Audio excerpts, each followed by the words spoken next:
போன கட் பண்ணிட்டு பேச மாட்டேன்னு சொல்றாரு.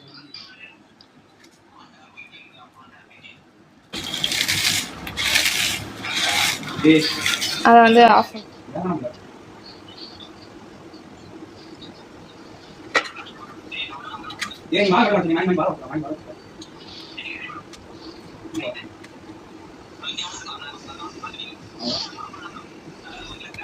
லெமன் ஜூஸும் வச்சிருக்க, புளியும் வச்சிருக்க. ரொம்ப புளிப்பாயிடாது?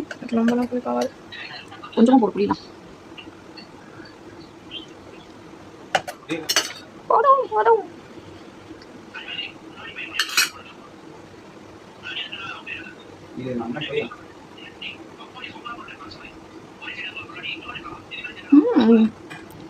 Okay okay.